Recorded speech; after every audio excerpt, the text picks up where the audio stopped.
The fact that nowadays we import and export a lot of food makes things crazy, and we have to come back to common sense. And permaculture is here to lead us to that path.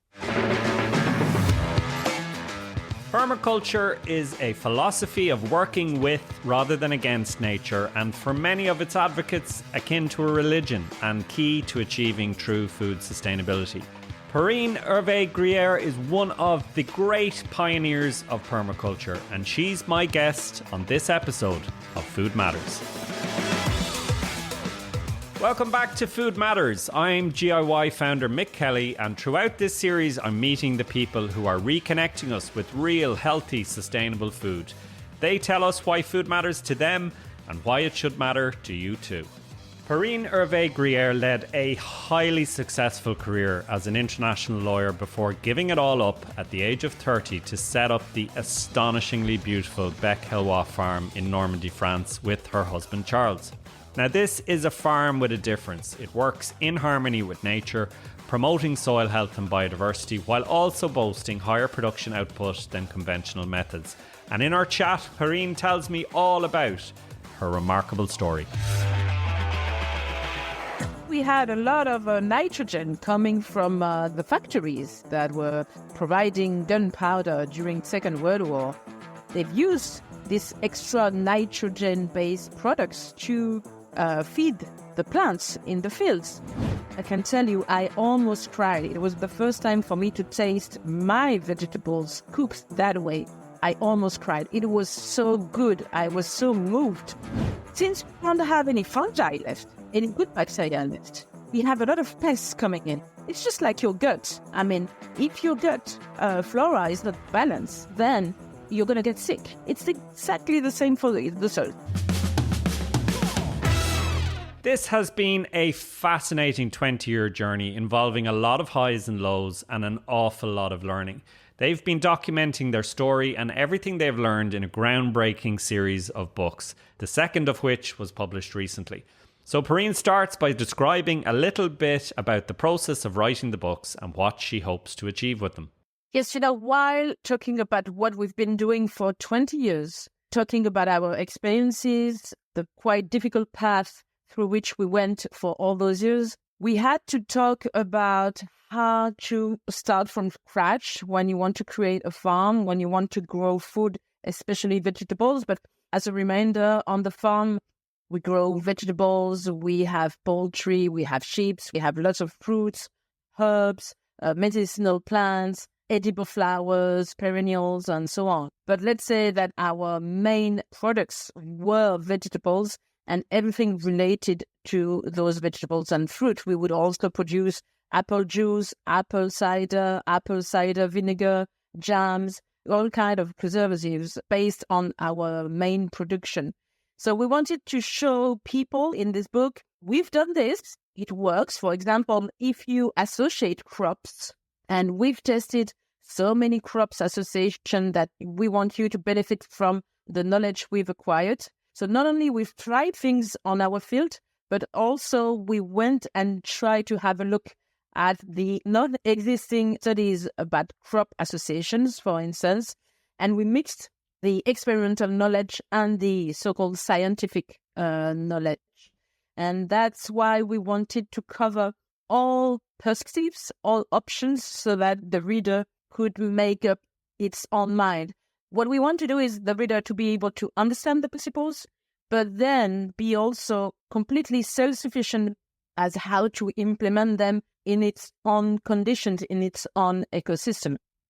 In the sort of description of the book, the thing that really, jumped out for me is that it says that 5 people were able to make a living from the land and, producing crop at quite a serious scale, but doing so in a way that is rewilding a lot of the land and leaving space for nature and so on. And that, I think, always, certainly the debate here in Ireland is very focused at the moment between, rewilding and protecting nature, leaving space for nature to heal and producing food. And obviously with the nature restoration law passing at EU level, that's a very big debate here currently. What's your sense of how you did that, practically speaking? Like, how is it possible to have what it seems like the best of both worlds, to rewild land and leave space for nature while also producing food quite intensively and increasing productivity. Well, very basically, look at the permaculture principles and try again, and that's volume 1, actually, try to understand how nature works and try to mimic it. If you mimic nature, you won't separate production spaces and rewilding spaces. They shall be all mixed up together as much as possible because, of course, when you want to grow food, you're going to weed at some point, you're going to water at some point, you're going to make sure that your main crops will be the stronger compared to the spontaneous ones. But at the same time, what we found out after a few years, and very basically 5 years already after implementing permaculture principles, we found out that because we had recreated an ecosystem, because we had inserted a lot of elements in the system, trees, shrubs, ponds, whatever nature would provide, thanks to all the services rendered by the ecosystem, we would manage to be efficient economically for the environment. Because, the more diverse the ecosystem, the more resilient, the more diversity you include in the ecosystem, the more resilient to pests, to drought, to floods you're going to be.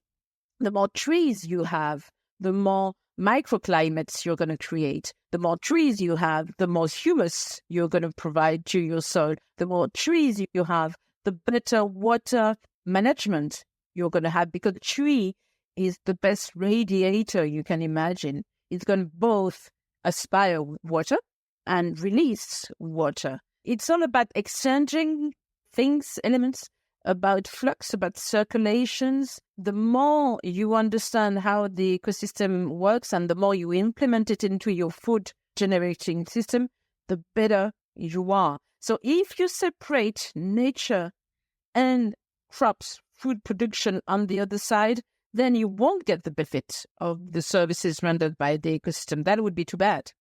I suppose the story of conventional agriculture, and I don't want to oversimplify this, but it was farmers looking at, areas of their land that had trees and ponds, as you say, and deciding I need to claim that to produce more food. So I need to drain that pond and grow food in it. I need to cut down those trees and grow food over there. How does the apportioning physical space in a farm or in somebody's garden to nature affect productivity? I get your point that nature provides all these other services, makes the crops more resilient, so on. But what about the output, I guess, per acre? What's your sense of how that all worked? If we go back to history, the reason why people started to cut trees to erase ponds, hills, swales, and so on, was not because they wanted to increase food production. It was because, first of all the tractor, all the machines, they had to be able to drive on the land. And also because they went for monocrops, both monocropping and mechanization engines. They kind of killed the biodiversity of the ecosystems. Indeed, if you want to plant crops, if you want to go for monocropping and wide range of, let's say, wheat or whatever, you're going to need a lot of space and you're going to need a lot of free space, especially under the soil. If you grow crops close to a forest or close to a shrub or whatever, the rooting system of the trees and shrubs will be a problem for you. They will kind of disable the ability of the machine to be able either to plow, to sow, or whatever. Therefore, we removed the trees because they were a problem for the tractors, basically. And then, since we went monocrop, we started to have issues with pests, with fungi, bad ones, and the weeds also, the autochthonous weeds were there and they were stronger than the crops you wanted to grow. Since we had a lot of nitrogen coming from the factories that were providing gunpowder during Second World War, they've used these extra nitrogen-based products to feed the plants in the fields. And somehow, because they were plowing with the tractors, they kind of destroyed both the soil, but more importantly, the rhizosphere, all the mycorrhizae, which are good bacteria and good fungi in the soil. Without the association of good bacteria and good fungi, a plant cannot go and get all the nutrients from the soil and even the water somehow. So if you've deprived your soil of the good fungi and good bacteria, and how did you do it? You just plow. When you plow, the topsoil will go back deep into the soil. So all the good bacteria from the topsoil who were only able to survive thanks to some oxygen go back into the soil with no oxygen. They die. Exactly the same way around for the deepest one. They go back to the topsoil. Those bacteria, they cannot stand oxygen. Therefore, they die also. And because of the big machines, you kind of step on the soil. It's getting harder and harder. So you have no bacteria, no good bacteria, no fungi. You've got a very, very deep and stuck soil somehow. What can you do? So you sow your new seeds, but those seeds, those crops, they don't manage to get the nutrients they need. They don't manage to get the water they need. The pioneer plants, the weeds, the nettles, let's say comfrey, whatever you want, they are very strong. They don't need all those nutrients because they were adapted to the territory. So they manage to grow. Since we don't have any fungi left, any good bacteria left, we have a lot of pests coming in. It's just like your gut. I mean, if your gut flora is not balanced, then you're going to get sick. It's exactly the same for the soil. Not only we didn't have the good bacteria left, we had the autochthonous weeds coming back and a lot of pests and fungi. We had 3 solutions: herbicides, pesticides. We forgot about the fact that when you work with the soil, with the living matter, you have to understand how it works. And somehow, as human beings, we kind of thought we could control and master this beautiful machine that was working for centuries and centuries. But it doesn't work. At the end of the day, at some point, you're going to deplete your soil. You're going to turn it all upside down and you're going to kill it, basically. So you don't really kill it, because the good news is that the soil is resilient somehow. And even though you inflict bad treatments, it's going to be able to somehow survive. But it is highly time to understand how the soil works again and go back to different type of practices. That's such an extraordinary way to explain the problems of industrial agriculture, Perrine. That is fantastic.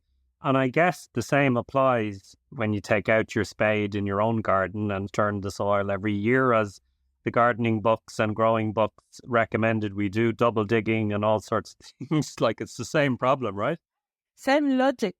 So the one thing I wanted to ask you is that I have this feeling, as somebody who's grown food for 20 years and I guess only more recently have come to permaculture, I feel like it has a bit of a reputational problem, right? That it feels like a lot of people think about permaculture as, very beautiful aesthetically. It's about creating spaces that are beautiful. It's great for the natural world and restoring and healing and so on. But that it's not very productive. And the way you're positioning it is that that's not only not the case, but it can be a very productive system and more resilient and less prone to problems with pests and so on. So first of all, I suppose, is it a fair comment to say that permaculture has that reputational problem? And I'm assuming you would feel that that's not the case. It's funny, actually, because in France, the permaculture reputation might not be the same. The problem in France is that people tend to think that permaculture is a super gardening technique, the newest one, the trendiest one, and the most efficient one.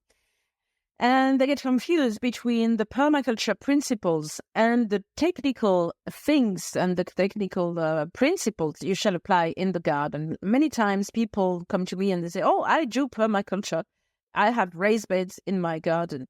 First of all, we shall not misunderstand permaculture design and philosophy and all the principles that goes with it and the techniques you're going to use in your garden. But of course, if you go along permaculture principle, then you're going to use the less oil, the less energy, fossil fuel energy based as possible.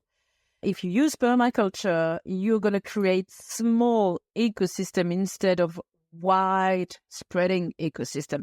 In permaculture, when you follow the design principles, you will very soon understand that a farm or a garden, because it's exactly the same, is rather a mosaic of small ecosystem interacting with each other than one huge ecosystem.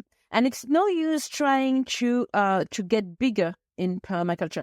I would rather recommend that once you've created one small ecosystem that works, then try and associate other small ecosystem, different ones that will connect with the small one, but try to duplicate, maybe not the same, but duplicate other ecosystem. Don't go for bigger one. That's one thing. So the fact that permaculture might look good, but is not efficient, well, it's completely wrong and it's been proven. So first of all, we have to understand that permaculture is not a technique. It's just a way of designing, conceiving, implementing things. And then in the permaculture frame, you're going to implement the techniques you've chosen. Must that those will respect the environment, will respect the soil and so on if you follow along permaculture principles. But when it comes to those techniques, it's up to you to choose the most efficient ones with regard to the nature and the structure of your soil, the composition of your soil, obviously, with regard to your climate, with regards to the type of crops you want to grow, with regards to who you're growing food for. Is it for the family consumption? Is it your job? So you're supposed to make a living on it. And, Ferme du Bec Hellouin for something like 5 years, from 2010 to 2015, we've led a study with a scientist. They would come all the farm and studies, and we were supposed to write down everything we were doing on 1,000 square meter isolated plot of land, on the farm. And those scientists managed to prove that on 1/10 of an hectare, we were as efficient as 1.5 hectare that would be used for a tractor, which was a revolution because it meant that in this type of systems, it is only if you are environmentally efficient that you're going to economically efficient. So your success depends on how you've designed your place, your farm or your garden, on the diversity you've implemented, audience of the system you've implemented. How did you design the water system, natural water system? I'm not talking here about watering with tap water or anything else. How do you make sure that the single drop of water that comes in your system, and this drop of water might come from the river, from the rain, eventually from tap water, but how do you, as permaculture designer, make sure that single drop of water will stay the longest possible in your system? And everything in the system shall be created so that you replicate all the events that naturally occur in nature: humus production, water retention, diversity. You're gonna insert in your systems plants that will be repellent for some bugs, or on the contrary, plants that will attract the bugs and the pests, so that you sacrifice those plants. But everything shall be thought so that you try and balance all the networking kind of occurring on your system. And it's not comfortable because as a human being, we are so used to being in control of something. But here, you don't control anything. It's just to find a balance. You're always standing on one feet, trying to make sure everything's going to be okay. You implement things, you have a look, you analyze, and then you act or react or not. It depends on what you see. And I think it's, at the same time, intellectually very challenging but extremely rewarding. And I've really enjoyed myself all those years, I have to say, and I keep on doing this. Can you tell me where this knowledge came from and inspiration, I guess? Your background obviously is so different in the legal world and so on. Where did the inspiration and the knowledge come from to take on a project like this? Indeed, none of us had any farming background because Charles used to be a sailor. I used to be an international lawyer. But we've read a lot of things. And I guess we were quite inspired by our backgrounds. I used to be with a law firm in Tokyo. And then I moved to Hong Kong, Shanghai. I was very much inspired by Asian people, Asian techniques. And the fun part, at that time, I was not attracted to agriculture. I didn't say I had no interest, but I was living in the city and I had no contact with farming except for food. And my knowledge and my interest in all those, let's say, preparation that I would spray on my plants based on fermentation, good bacteria, and so on, they come from Asian food. And all the fermented processing they've mastered all along the past centuries. And I was very much attracted to this food processing, this type of food processing. And somehow I kind of applied it to my practices in the garden and to the understanding of the plants, of course, but also the bacteria, the soil life, and so on. So how did we do to find all this? Well, I spent a lot of time on the internet, but it was a long time ago because we've created the farm more than 20 years ago. So at that time, there were not so many information on those subjects. So I had a look at everything I could.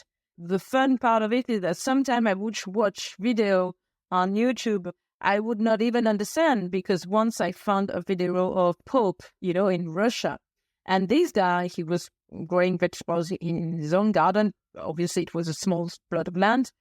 And he had a tool that kind of amazed me. It was almost like a grelinette, like a fork, but he was using it the other way around, and I couldn't understand at first. And then it inspired the creation of a tool we've created that is called the Compagnon, which is used to create some holes in the raised beds, therefore to let the oxygen and the water coming, but at the same time to make sure that you will have the best soil and tender soil you can have for sowing. And just because I watched this video in Russian, obviously, on YouTube at that time, I had the idea to create this tool, So we've tried to find solutions, ideas everywhere, because actually in France at that time, nobody could give us solutions, because all of the organic farms, they would use completely different techniques. They were all motorized. We were not only organic, but we were working with a horse as early as the beginning of the farm. And there was nobody like this anymore. Around the world, people talk about French farming, but in France, we didn't even know what it meant anymore. We didn't even know that we had a lot of maraîchers parisiens in the 19th century, which were, the most technical people you can imagine in that field. So we had to go back and look for ancient knowledge and mix it with the most recent scientific knowledge, especially for the soil. We've learned a lot about the soil, and we've learned how to deal with it. We didn't know at first which type of soil we had. The farm is located in a valley. Well, not only you don't have a deep soil, only 20 centimeters in the best areas, which is terrible for vegetables. It was a pasture. It was not meant to grow vegetables. So there was a lot of organic matter, but this organic matter was not accessible to the plants because we didn't have enough good flora in the soil. So we had to learn, mix it all, and try, sometimes fail, sometimes succeed, and understand. And when you farm, every single time you fail, the failure is pretty tough because economically speaking, the consequences are heavy. Therefore, you understand quite fast that you shall not repeat the same mistake again. Can you paint a picture for people that haven't read your book yet? Can you paint a picture of what the farm looked like? You said it's in a valley. How big is this, and what were the different sort of ecosystems, the mosaic of ecosystems, as you so lovely described it. The farm in total is 20 hectares, but among those 20 hectares, there are already 12.5 hectares of roots located on the top of a hill.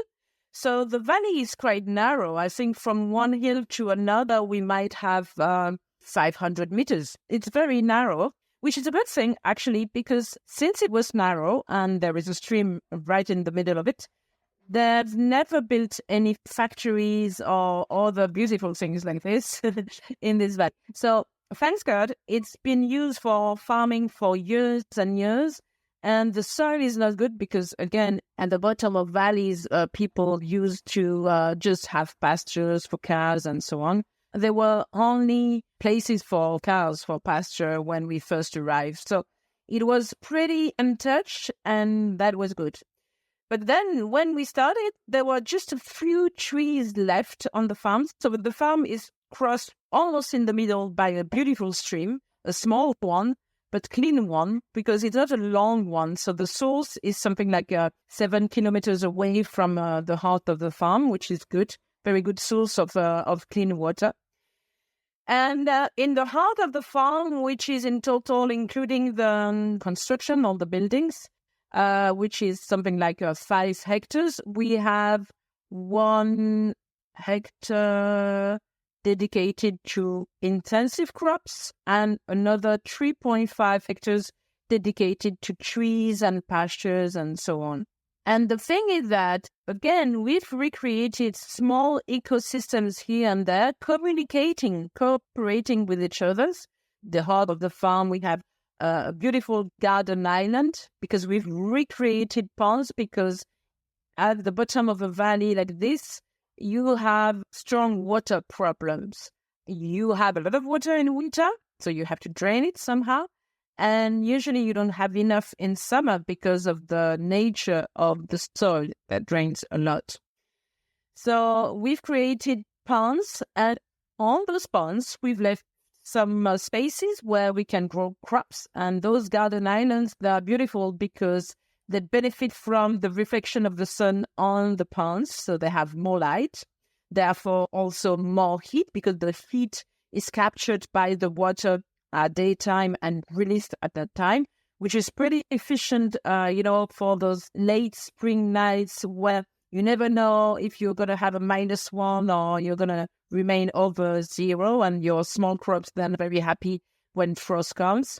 And we've protected this island with a huge windbreak, and this windbreak is nothing else but a forest garden. So you see, you've got the forest garden, one ecosystem related to the ponds, and then the island garden, and then the island garden surrounded by a pond connect to agroforestry field, and then to the greenhouse, and then on the other side of the greenhouse, you've got a huge mandala garden. So you see, again, all our job as permaculture designer was to make sure that for every single ecosystem, we would implement things that would increase productivity, correct all the defaults, if I may say, and at the same time, we make sure that we're going to have as much diversity as possible. And, in permaculture, we talk a lot about the edges, the edge benefits. People tend to say that when you are at the edge of an ecosystem, that's where you have the most diversity, because you get the benefits and the best parts from both ecosystems that close to the edge. So we used and reused that logic and that principle. So somehow we've recreated as many edges as we could. That's why we have this mosaic of ecosystem. And therefore, when we come to technical issues, every single system was either ready or even beneficial to shelter some very specific type of crops. I mentioned the garden island earlier. We knew, because of this water heating system that the garden island would benefit, that the small crops that we would take out of the greenhouse in spring, they would immediately go to the island garden. that's where they would have more heat, more light, and they would grow better. And after, step by step, we would sow or transplant our little seedlings in other parts of the farms, not in the greenhouse, because in the greenhouse, we can grow all year long. That's not a problem. But outside, it might be a bit difficult because, when you are in a valley like this, not only you have the humidity coming from the soil, you have the wind going through this corridor the valley is made of, and therefore the risk of frost even bigger than when you are on the plateau. So it makes things difficult. So thanks to permaculture principles and this idea of design, we've managed not only to recreate those small ecosystems that are also specific microclimates and that are also dedicated to specific crops at specific time of the year. So, all this requires a lot of thinking, but somehow it's joyful. It's a game, kind of. A quick one. Now, I know you get asked on almost every podcast these days to hit that follow or subscribe button, but they never really tell you why that's important. Simply put, if you hit the follow button, it helps us to grow the show, get more great guests, and to reach more people just like you. So it's a small gesture from you that means a huge amount to us. Thanks. Now back to the episode. Perrine, could you speak to just the integration of animals into the system? I know there was, mention of goats in the meadows and the interaction of that, but how important were animals in a very productive garden like this? To me, they're almost the masterpiece of the whole system in agriculture, that animals and crops are beneficial to each other. And that is so true, because the system will benefit from the manure, will benefit from the maintenance provided by the animals, whatever they are. The chicken might be able to clean a orchard from all type of pests. The horse will, of course, eat the grass so that we don't have too much. The sheep would do the same. They would manage the shrubs, and they can find some food also by doing this. And I would say that also, on my viewpoint, because I'm really fond of animals, I wouldn't see things the same way if the farm was bare from animals. I don't know, there's something peculiar about them for me. They bring some soul kind of to the system. They are part of it, not only thanks to the noise they make somehow, but also to the special relationship you create with them. So it might sound funny after what I've just said to say that we've eaten our animals. We've slaughtered by ourselves sometime, bring them to slaughtering facilities some other times. But even though in the first years it was just impossible for me to eat this meat because they were almost my babies, At home, we would not eat meat at that time, but to eat meat at restaurants or at friends, I didn't know where it was coming from, in which condition it's been slaughtered and so on, and not to eat mine. And I have to say, when I started eating my own meat production, well, there was no turning back. It's so good. So it's better for me to eat not much, but knowing where it comes from, knowing that I fed properly. And to me, a farm wouldn't be a farm without animals, really. Not only because of the production they represent, but also the complement to all our practice we would do for crops and so on. Do you think that it would have been possible to create the system without animals? Were they a critical part of the ecosystem that you just can't drop out for whatever reason, ethical or otherwise? I don't think for our system. I know that some people have created beautiful farms based on green manure because they were vegetarian. There was no way for them to have animals on the farms and not even a question of slaughtering, eating them. So I know people say they've had success doing this, but for us it would have been impossible. For one very basic reason is that the maraîchage, so market vegetable crops, they benefit a lot from horse manure. Horse manure, among other manures, is the best one because it's the most balanced one between carbon and nitrogen. thanks also to the urine coming from the horses. It's great to have a good compost and a good basis for your raised beds, and also to have good microbes, good bacteria. It's the easiest and most accessible organic matter you can find. So to me, it has been a turning point for sure. But I would say the same with the chicken. The chicken were very useful when it came to not fighting against slugs, but trying to let the slugs be more reasonable, because we had so many slugs issues at first. And we've managed to not get rid of slugs, but to let them be in the system an acceptable way for us, because we were making a living out of our salads. So if the slugs would eat everything, at some point there was a problem. In a normal functioning ecosystem, there are slugs. The problem we had is that we had too many. That's something you're going to face when you start building raised beds, adding some mulch, compost into your raised bed, because you offer very nice hotel and very good food for slugs, so they're happy to come to your garden. That's all it wants. A bit of balance would be nice, and it's very difficult this year because it's so wet. The slugs are very happy. I do wonder, though, about the economic output then. It said, as I said earlier on, that 5 people were making a living. Where was the produce going to? Was it going to market, or was it in a box scheme, or being sold to supermarket, or what? So just to come back to the figures, the farm by itself, it was always Charles and myself, and eventually 1 or 2 employees max. Okay. But the full family of 6, we were making a living somehow on camp. Again, we were very beginners. We didn't know if we could produce a lot. So at first, we sold almost everything in what we call a map in France, which is a bit of a basket scheme, or more like a CSA, let's say. And it really saved our lives, really, because whatever the vegetables, the conditions were, the people were buying the baskets. And even though we had too few vegetables or too many, that was the same. I mean, the clients would buy them. So it really saved the farm in the very first years.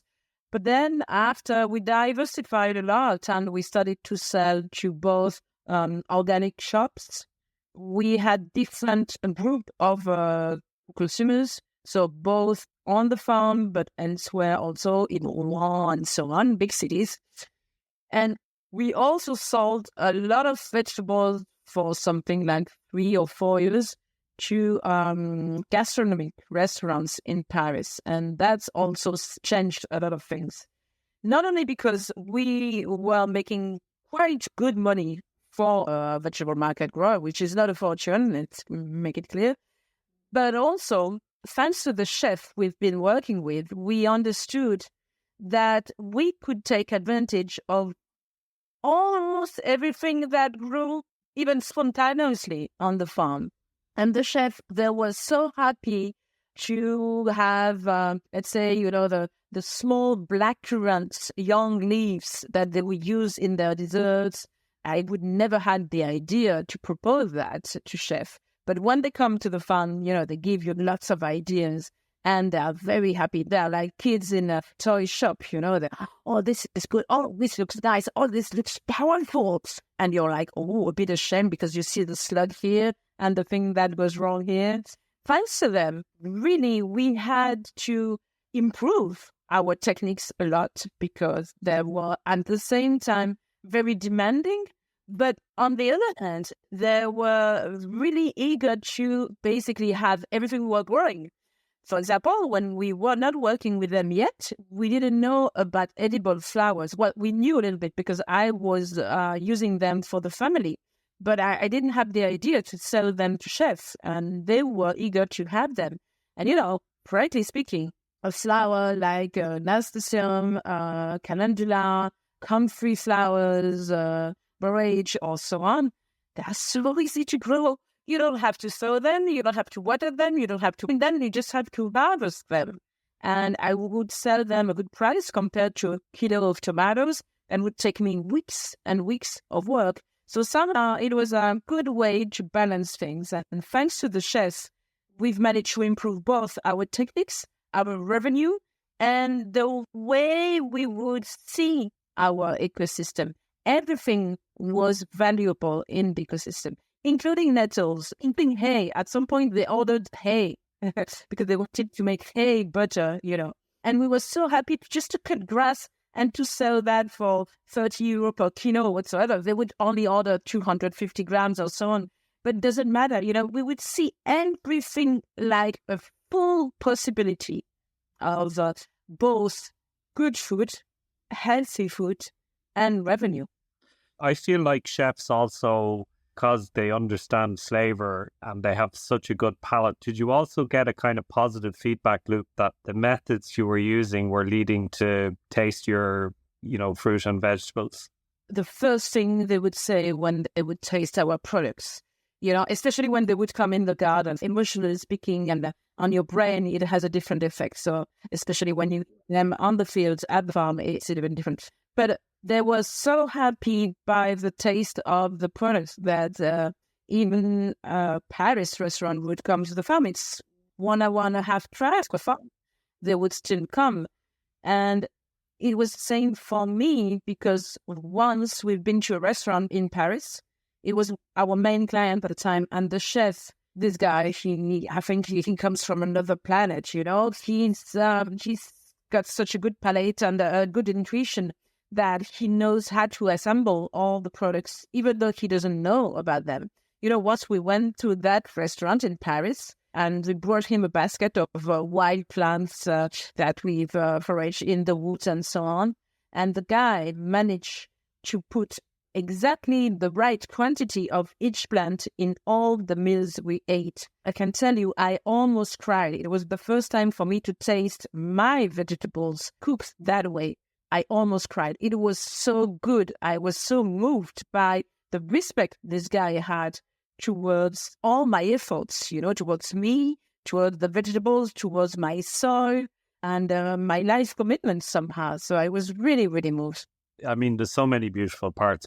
Particularly, you speak about the intimacy with the earth. Can you speak to that a little bit more? Because I think it's so evocative, I guess, that we're so disconnected from our food now as consumers, in some parts of the world. And it feels like restoring that intimacy with how food grows and with the natural world is such a rare thing, but also such a wonderful thing. I don't want to sound weird here, but I have to warn you, a lot of people call me the witch. Before we started the farm, I had no idea I had this relationship with nature, with the soil, with all the human creatures or living creatures in a garden. And for the funny part, Charles often reminds me that when I first started to garden, because at first we were not farmers, we were just gardeners for the family, I used to wear gloves because I didn't want to touch the soil that in English you call dirt. And to me, it's not dirt. Oh, it's not dirty. It's amazing. But at first, I didn't want to touch the soil. And you should have seen me maybe 1 year after that. I would embrace the soil, cover myself with soil. Because when you understand that this soil is made, among other things, of good bacteria, they are the basis of life. They are the basis of living creatures on Earth. On a daily basis, you're dealing with life. You've got a responsibility, and you shall not do stupid things because life on Earth depends on that, depends on the soil, depends on the good bacteria, the good fungi. And I don't know what happened to me. Maybe this relationship uncovered something that was deep down into my heart and my guts for a long time. But there was, kind of a love at first sight.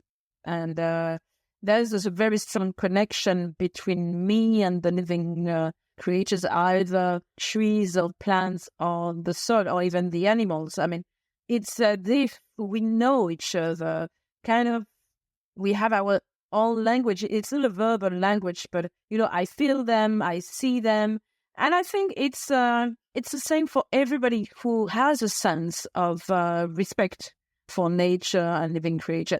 I would not go, it's pretty trendy nowadays to go and herb trees.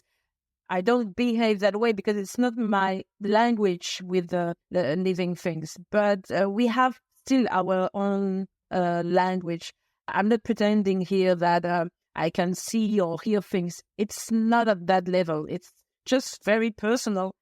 But I guess every single person who's in love with farming, in love with nature, has some way of communicating with living creatures. And to me, it's been a revelation. I know now, and thanks to that, why I am living on this earth now. I love that. And actually, there was another phrase you used that I just thought was so beautiful, which is to say that as growers and farmers were humble assistants to the processes of life. It got me thinking about, I guess, the arrogance of mankind in trying to bend, the planet to our will, and the contrast, I guess, with that idea that as a grower, we're humble, I think is so beautifully put. As a permaculturist, you have to assess what's happening, but not always intervene either. There's that sense of letting things happen, which is often contrary to the idea of food production, where you have to control it and you have to control pests and so on.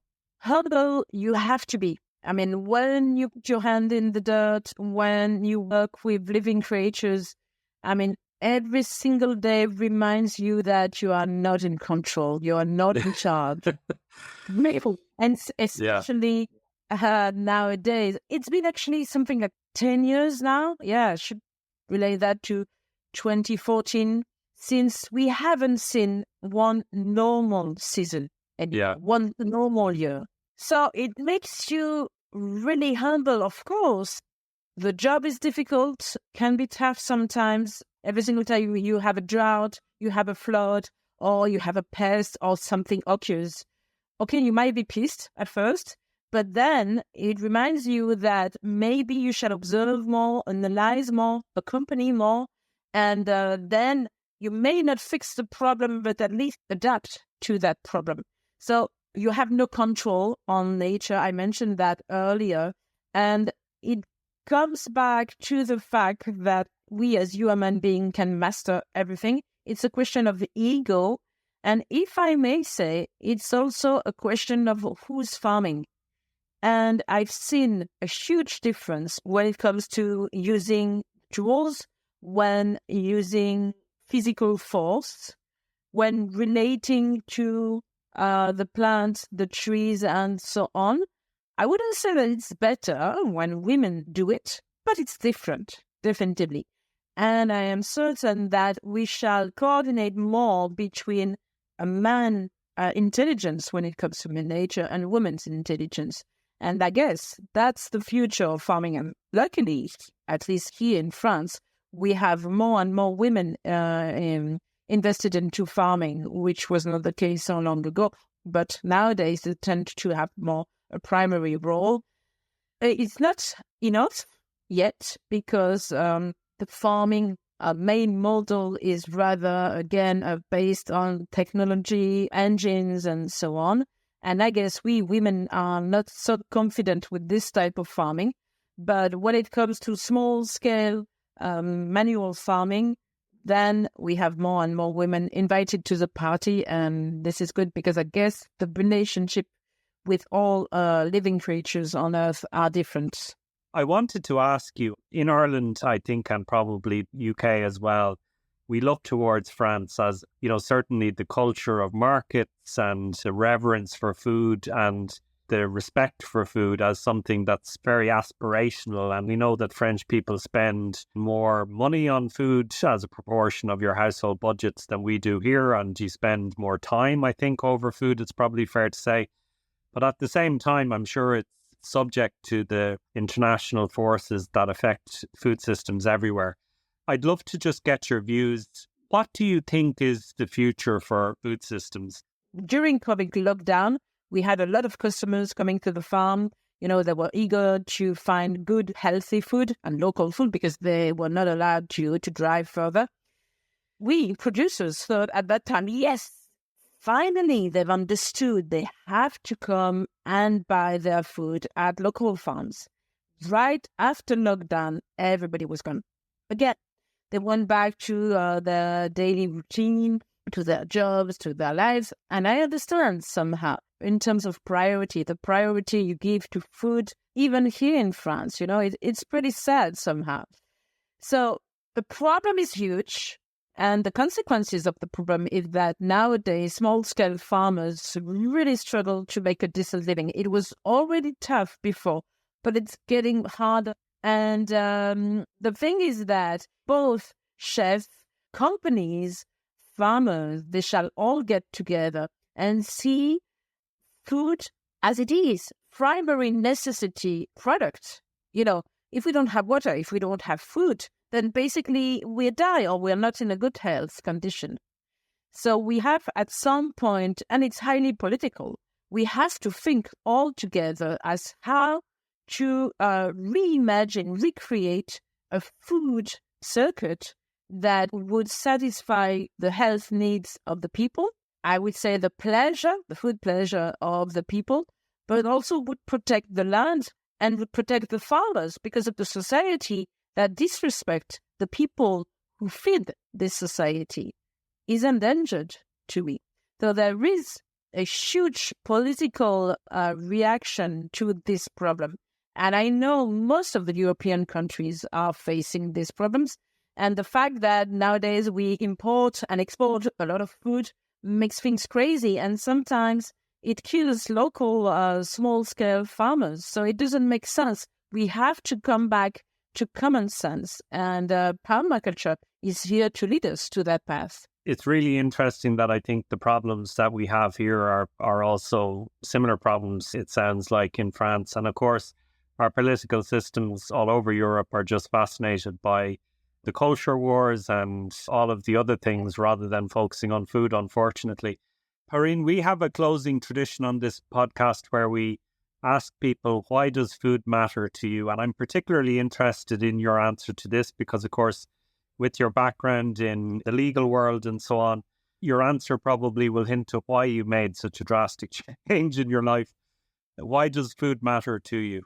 I don't think the answer is related to my choices, and my choices were led by destiny, I guess, because I didn't choose really, but the path was made for me. But food is very important because I'm French, I guess. We all have either grandparents, great-grandparents who were involved in farming somehow. So I guess it was somewhere hidden in me. And the witch side was somewhere also hidden in me. And I'm so glad that I found about it because it means I am me, now. Yeah. I found my purpose in life. And food in France, as you know, traditionally is very important because it's the way to put the people, to gather the people and to make them talk to each other. They sit at the table, in France, traditionally, for all meals, we have family meals, either for lunch when the kids are not at school or dinner. It's very important for everybody to sit at the family table and talk to each other. And we talk maybe not about the food, but we are all sitting here for one purpose, the food. But all the food is almost an excuse to create the harmony or the links in the family when people need to communicate with, at least they gather around food. So to me, food is the basis of life, and it's something that put the people all together, that reconcile the people.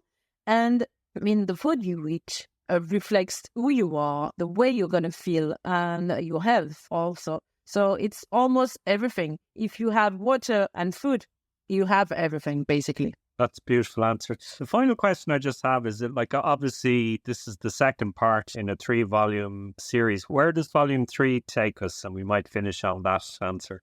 Well, if you want to create your own small-scale farm or self-sustainability garden, you have to read the 3rd volume because it's going to be all around trees, tools, how to create your own garden, your own farm, if you want to be professional in that sense.